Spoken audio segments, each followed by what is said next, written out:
हम लोगों ने इसके पहले वीडियो में पढ़ चुके थे कि 3.2 का पूरा फार्मूला पढ़ लिया था और चीज़ें पढ़ लिया था। अब पहला क्वेश्चन भी लगा लिया था। अब हम क्या करेंगे, 3.2 का दूसरा क्वेश्चन हम लोग स्टार्ट करते हैं। ठीक है, आइए देखते हैं। दूसरे क्वेश्चन में कहा गया है निम्नलिखित का परिकलन कीजिए। अब यहाँ पर क्या करना है, दो अवयवों को जोड़ना है। तो ये जो पहला क्वेश्चन है इसको क्या करना है, ऐड करना है। क्वेश्चन लिख दिया गया तो यहाँ से हल करना स्टार्ट करेंगे हम लोग। ठीक है, तो क्वेश्चन जैसे दिया है वैसे लिख लें, ए बी माइनस बी और यहाँ ए कोष्टक बंद प्लस कोष्टक में ए बी और बी ए, इस तरह से लिख लेंगे। ठीक है, अब क्या करना है, यहाँ पर ऐड करना है। तो इसको ऐड कैसे किया जाएगा, a प्लस ए कितना हो जाएगा, इस तरह से लिखने, पहले a प्लस ए लिख लें, फिर b प्लस बी लिख लें और यहाँ पर माइनस b और प्लस b लिख लें और यहाँ पर a प्लस ए लिख लीजिए। ठीक है, इस तरह से क्या कर सकते हो, इसको ऐड करोगे तो यहाँ पर क्या हो जाएगा, 2a हो जाएगा, यहाँ पर 2b हो जाएगा और यहाँ 0 हो जाएगा क्योंकि b में से b चला गया तो 0 हो जाएगा और a कितना हो जाएगा, 2a।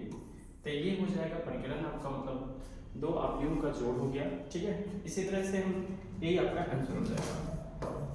ठीक है, अब आते हैं नेक्स्ट क्वेश्चन की तरफ, आइए देखते हैं नेक्स्ट क्वेश्चन में कुछ इस प्रकार आपको दिया है। तो यहाँ पर सेकंड नंबर क्वेश्चन हल करना स्टार्ट करते हैं हम लोग। ठीक है, तो सेकंड नंबर क्वेश्चन में जैसा दिया पहले लिख लें, a का स्क्वायर प्लस b का स्क्वायर और यहाँ पर b का स्क्वायर प्लस c का स्क्वायर और यहाँ a का स्क्वायर प्लस c का स्क्वायर, a का स्क्वायर प्लस b का स्क्वायर कोष्टक बंद प्लस रख लें। यहाँ पर दे रखा है 2ab 2bc minus 2ac minus 2ab, ये डाटा दे रखा है। अब ऐड करेंगे तो किस तरह से करेंगे, यहाँ पर लिख सकते हैं क्या, a का स्क्वायर प्लस b का स्क्वायर और प्लस में ऐड करेंगे तो प्लस 2ab हो जाएगा। ठीक है, अब यहाँ पर क्या होगा, b का स्क्वायर प्लस c का स्क्वायर और प्लस 2bc हो जाएगा। ठीक है, इसी तरह से नीचे वाला आप यूं लिख लेंगे, a का स्क्वायर प्लस c का स्क्वायर और माइनस 2ac हो जाएगा। ठीक है, यहाँ पर क्या है, a का स्क्वायर प्लस b का स्क्वायर और माइनस 2ab हो जाएगा। ठीक है, इस तरह से हमारा बन रहा है। अब सारे के सारे आइडेंटिटीज बन रहे हैं। क्या आइडेंटिटी मतलब फार्मूला बन रहा है। ठीक है, तो यहाँ पर हम क्या करेंगे, लिख लेंगे, यहाँ पर a प्लस बी का होल स्क्वायर बनेगा, a प्लस बी का होल स्क्वायर और यहाँ पर बनेगा b प्लस c का होल स्क्वायर बन रहा है, इस तरह से बंद करके, और यहाँ पर बन रहा है a माइनस c का होल स्क्वायर और यहाँ पर बन रहा है a माइनस b का होल स्क्वायर। तो ये आपका सॉल्यूशन हो जाएगा, ऐड हो जाएगा कि दो अवयवों का आपने ऐड कर लिया। ठीक है, अब ये जल्दी से आप लोग नोट करें। तो आइए नेक्स्ट क्वेश्चन चलते हैं। ठीक है, इसमें से तीसरा क्वेश्चन जो दे रखा है इसको हल करते हैं। ठीक है, तीसरे क्वेश्चन में भी एडिशन ही करना है। तो यहाँ पर एक बार क्वेश्चन को लिखेंगे, यहाँ पर -1 4 -6 और 8 5 16 और 2 8 5 ये दे रखा है और प्लस यहाँ पर आपको डाटा दे रखा है 12 7 6 और 8 0 5 और 3 2 4, ये डाटा दे रखा है। ऐड कैसे करेंगे, आपको इस तरह से ऐड करना है, पहला वाला को पहले के साथ। ठीक है, तो -8 प्लस 1, ठीक है, 4 प्लस 7 करेंगे, 4 प्लस 7 करेंगे, फिर इसके बाद आप -6 और प्लस 6 करेंगे, -6 प्लस 6। ठीक है, और यहाँ पर 8 प्लस 8 कर लेंगे और प्लस 5, यहाँ 5 प्लस 0 कर लेंगे, 16 प्लस 5 कर लेंगे और यहाँ पर 2 प्लस 3 कर लेंगे, 2 प्लस 3 हो जाएगा और 8 प्लस 2 कर लेंगे, 8 प्लस 2 हो जाएगा, 5 प्लस 4 हो जाएगा, 5 प्लस 4 हो गया। ठीक है, हम डाटा सॉल्व कर लेते हैं यहाँ पर।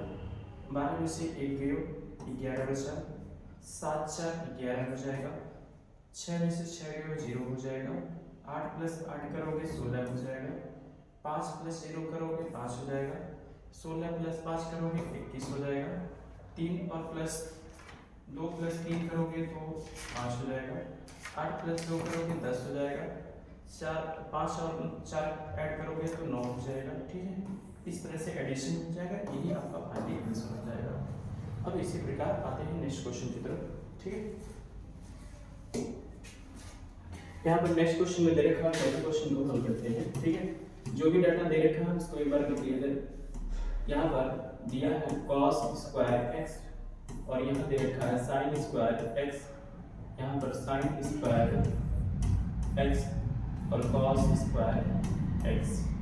ठीक है, अगला जो डाटा दे रखा है प्लस करके, यहाँ पर दे रखा है sin स्क्वायर x और cos स्क्वायर x और यहाँ पर दे रखा है cos स्क्वायर x और यहाँ sin स्क्वायर x दे रखा है। ठीक है, अब हम क्या करेंगे, यहाँ पर हल करेंगे, ऐड करेंगे यहाँ पर। तो यहाँ पर क्या हो जाएगा, ये cos स्क्वायर x और प्लस sin स्क्वायर x लिख देंगे और यहाँ पर दे रखा है sin स्क्वायर x और प्लस cos स्क्वायर x कर लेंगे, cos स्क्वायर x कर लेंगे। ठीक है, अब यहाँ पर sin स्क्वायर x है, sin स्क्वायर x और प्लस cos स्क्वायर x और ये हो जाएगा cos स्क्वायर x और प्लस sin स्क्वायर x। ये हमारा डाटा हो जाएगा। तो आप लोगों ने हाई स्कूल में सीखा था कि sin square theta plus cos square theta जो होता है 1 के बराबर होता है। ठीक है, तो यहाँ पर हमारा डाटा क्या हो जाएगा, यहाँ हो जाएगा 1, यहाँ पर भी हो जाएगा 1 और यहाँ पर भी हो जाएगा 1 और यहाँ पर भी हो जाएगा 1। ठीक है, हर जगह क्या हो जाएगा, 1 आ जाएगा। यहाँ पर किसी को प्रॉब्लम नहीं है, यही आपका फाइनल आंसर है। ठीक है, इसी तरीके से आते हैं हम लोग नेक्स्ट क्वेश्चन की तरफ। ठीक है, नेक्स्ट क्वेश्चन में हमें, अच्छा ये पिछला क्वेश्चन, चलिए इसमें दो अवयवों का गुणन करना है। क्या करना है, दो अवयवों का गुणन करना है। तो इसमें मैं पहला क्वेश्चन बताता हूँ और दूसरा क्वेश्चन आप लोगों से कराता हूँ। तो यहाँ पर पहला क्वेश्चन में, अच्छा मैं ये आपको बता दूँ कि दो वर्ग अवयवों का, या पहले सिखा देता हूँ, उसके बाद थ्योरी तो मैंने बता चुका था। अब मैं यहाँ पर डायरेक्टली क्वेश्चन बताता हूँ, उसके बाद थ्योरी एक्सप्लेन करूँगा। ठीक है, यहाँ पहला क्वेश्चन मैं ले रहा हूँ। ठीक है, तो पहला क्वेश्चन में दे रखा है a b minus b a। ठीक है, और यहाँ पर जो क्वेश्चन दे रखा है a माइनस b और यहाँ पर b a। ठीक है, इस तरह से दे रखा है। अब इसका गुणन कैसे करेंगे, गुणन कैसे देखेंगे, तो इस तरह से पेन है ना, इस तरह से उठाइए, इस तरह से गुणा कर दीजिए। जब गुणा करेंगे a का गुणा a में करेंगे तो a स्क्वायर, फिर प्लस, और जब ये b है और b का गुणा करेंगे तो b स्क्वायर हो जाएगा। ठीक है, फिर इसी लाइन को, पहले ही रो को पकड़ेंगे, दूसरे कॉलम के साथ मल्टीप्लाई कर देंगे। a का गुणा b के साथ माइनस b के साथ करेंगे तो माइनस ab हो जाएगा, और b का गुणा a के साथ करेंगे तो प्लस ba हो जाएगा। ठीक है, यहाँ पर किसी को प्रॉब्लम नहीं है, ba। इसी तरह से दूसरे रो को पकड़ेंगे, पहले कॉलम के साथ मल्टीप्लाई करेंगे, इस तरह से उठाएंगे, इसको ऐसे मल्टीप्लाई करेंगे तो माइनस क्या हो जाएगा, माइनस हो जाएगा आपका माइनस बी ए हो जाएगा, और ए का गुणा जब बी के साथ करेंगे तो प्लस ए बी हो जाएगा। ठीक है, और इसका गुणा जब इसके साथ करेंगे तो यहाँ पर माइनस बी का गुणा होगा तो प्लस बी का होल स्क्वायर हो जाएगा, और a का गुणा a के साथ करेंगे तो प्लस a स्क्वायर हो जाएगा। ठीक है, अब यहाँ सॉल्व करेंगे आगे, यहाँ तो आपका a का स्क्वायर प्लस b का स्क्वायर होगा, और यहाँ पर प्लस माइनस में कैंसिल हो जाएगा, जीरो हो जाएगा। यहाँ पर भी प्लस माइनस में कैंसिल होकर जीरो आ जाएगा। यहाँ पर क्या हो जाएगा, b का स्क्वायर और प्लस a का स्क्वायर हो जाएगा। ठीक है, तो ये हमारा आंसर हो गया फ्रेंड्स। ठीक है, इसे जल्दी से नोट करें। तो आइए नेक्स्ट क्वेश्चन करते हैं, दूसरा इसी के दूसरा क्वेश्चन मैं दूसरे पेज पे करता हूँ। ठीक है, ये क्वेश्चन था दूसरा। तो यहाँ पर जो क्वेश्चन दे रखा है इसको हल करेंगे हम लोग। तो तो क्या होगा कुछ इस प्रकार 1 2 3, ठीक है। और यहाँ पर जो दे रखा है वो दे रखा है 2 3 4, इस तरह से हमें डाटा दे रखा है। तो हम गुणा कैसे करेंगे इस बात को ध्यान रखना।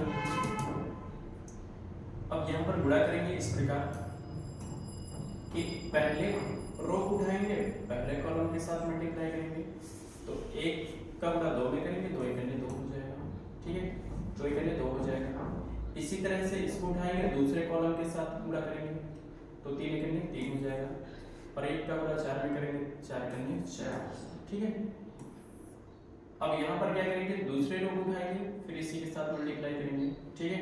तो इसका गुणा जब 2 के साथ 2 का गुणा होगा तो 2 दूना 4 हो जाएगा, और 2 का गुणा जब 3 में करेंगे तो 2 तिया 6 हो जाएगा, और 2 का गुणा 4 में जब करेंगे तो कितना हो जाएगा 8 हो जाएगा। और फिर तीसरे रो को उठाते हैं, पहले कॉलम के साथ मल्टीप्लाई करते हैं, 3 गुना 6 हो जाएगा, और 3 3 का 9, और 3 4 का 12 हो जाएगा। तो यहाँ पर मैं एक प्रॉपर्टी बताने वाला हूँ, इस बात को ध्यान रखें। ये आप देख रहे हैं 3 into 1 कोड क्या है, मतलब 3 रो है और 1 कॉलम है, और यहाँ पर क्या है 1 रो है और 3 कॉलम है, ठीक है। आप देख रहे हैं यहाँ पर इस बात को ध्यान रखना कि यहाँ पर इस बात को ध्यान रखना कि अगर हमारे पास जो अवयव होता है, अवयव को दिखाने के लिए हम यहाँ पर क्या लिखते हैं, m into n दिखाते हैं ना, और यहाँ पर भी m into n दिखाते हैं, ठीक है। पहले अवयव का n और दूसरे अवयव का m अगर आपस में बराबर है, यानी ये चीजें इसके बराबर है, ठीक है, तो तभी गुणनखंड संभव होता है दो अवयवों का, अन्यथा संभव नहीं होता है। यानी पहले का n बराबर हो m के, ठीक है, तो गुणनखंड संभव है। और यहाँ का पहला रो और यहाँ का दूसरा कॉलम जो होता है उसका आपस में मल्टीप्लाई कर देते हो m into n का, ठीक है। अगर मल्टीप्लाई कर देते हो तो इससे ये पता चल जाता है कि जो न्यू अवयव गुणनखंड करने के बाद जो न्यू अवयव आएगा, जो नया बनेगा, उसमें कुल कितने एलिमेंट्स होंगे, ठीक है, ये पता चल जाता है। जैसे यहाँ पर मैं बात कर लूं तो 3 और गुणे यहाँ पर कितना है 3 है, तो बराबर कितना 9, तो कुल टोटल कितने एलिमेंट्स हैं 9, ठीक है। तो ये कॉन्सेप्ट आपको सिखाया भी गया था और मैंने यहाँ पर कहा कि एक बार रिपीट कर दिया जाए कॉन्सेप्ट को, तो इस कॉन्सेप्ट को समझिएगा आप लोग, ठीक है। एक नंबर का हमेशा पूछा जाता है ऑप्शनल में, 3 बातों को ध्यान रखिएगा, ठीक है। फिलहाल इसका खास तौर पे ज्यादा जरूरत नहीं है, चलिए इसको जल्दी से नोट करें और नेक्स्ट क्वेश्चन आते हैं। नेक्स्ट क्वेश्चन हमें कुछ इस प्रकार का लिखा है कि तीसरा क्वेश्चन जो दिया है हमें, दिया है 1 - 2 और 2 और 3, ठीक है। और यहाँ पर कोटियां कितना है 2 into 2 का, और यहाँ पर देखेंगे जो दिया है मल्टीप्लाई में 1 2 3 और 2 3 1, ये हमें डाटा दे रखा है। तो यहाँ पर दे रखा है 2 into 3 कोड का दे रखा है। तो पहली बात यहाँ पर गुणनखंड संभव है कि नहीं है, तो यहाँ पर दिया कॉलम और यहाँ पर रो दोनों बराबर है, इसलिए गुणनखंड संभव है। और यहाँ पर 2 तिया 6, यानी जो न्यू अवयव बनेगा उसमें कुल कितने एलिमेंट्स होंगे, वो टोटल कितने होंगे 6 होंगे, ठीक है। आपको सॉल्व करने से पहले आपको ये पता चल जाएगा, ठीक है। आइए देखते हैं, यहाँ पर लिखते हैं, इसको इस तरह से पकड़ेंगे और इसके साथ मल्टीप्लाई कर देंगे, ठीक है। तो यहाँ पर क्या हो जाएगा, इसको ऐसे पकड़ा गया और इसके साथ मल्टीप्लाई किया गया, तो 1 का गुणा 1 के साथ होगा तो 1 करने 1 हो जाएगा, और 2 का -2 का गुणा 2 के साथ करेंगे, 2 दूना 4 हो जाएगा, और माइनस है इसलिए यहाँ पर -4 हो जाएगा, ठीक है। और इसको ऐसे पकड़ेंगे, इसके साथ ऐसे मल्टीप्लाई कर देंगे, 1 का गुणा 2 के साथ होगा तो 2 1 करने 2 हो जाएगा, और -2 का गुणा 3 के साथ करेंगे तो -6 होगा, तो -6 हो जाएगा यहाँ पर, ठीक है। इसके बाद इसका गुणा इसके साथ करेंगे, तीसरे कॉलम के साथ करेंगे, 1 का गुणा 3 में होगा तो 3 करने 3 हो जाएगा, और -2 का गुणा 1 में करेंगे तो -2 हो जाएगा, ठीक है। इस तरह से होगा। अब दूसरे रो को उठाओ, तीनों कॉलम में मल्टीप्लाई कर दो, तो ये 2 का गुणा जब हम किस में करेंगे, 1 में करेंगे तो 2 एकने 2 हो जाएगा, और 3 का गुणा 2 में करेंगे 3 दूना 6 हो जाएगा, प्लस 6 हो जाएगा। ठीक है, अब फिर इसके बाद दूसरे रो का दूसरे कॉलम के साथ मल्टीप्लाई करेंगे, 2 का गुणा 2 में होगा तो 2 दूना 4 होगा, और 3 का गुणा 3 में होगा, 3 3 का 9 हो जाएगा। ऐड कर देंगे यहाँ पर। फिर दूसरे रो का तीसरे कॉलम के साथ करेंगे तो यहाँ का एलिमेंट्स हो जाएगा, 2 का गुणा 3 में करेंगे 6 हो जाएगा, और प्लस ये 3 का गुणा 1 में करेंगे तो 3 करने 3 हो जाएगा। ठीक है, तो आइए चलिए देखते हैं, 4 -4 और प्लस 1 तो कितना हो जाएगा, -3 हो जाएगा, और ये घटेगा तो -4 हो जाएगा, और ये जब घटेगा तो 1 हो जाएगा, और ये जब जुड़ेगा तो 8 हो जाएगा, ये जब जुड़ेगा तो आपका हो जाएगा 13। ठीक है, ये जब जुड़ेगा तो 9 हो जाएगा। ये हमारा वर्णिंग। ठीक है, इसमें कुल कितने एलिमेंट्स हैं, 6 एलिमेंट्स हैं। ठीक है, तो यहाँ पर गुणनफल संभव था। तो आते हैं नेक्स्ट क्वेश्चन की तरफ, इसको जल्दी से नोट करें।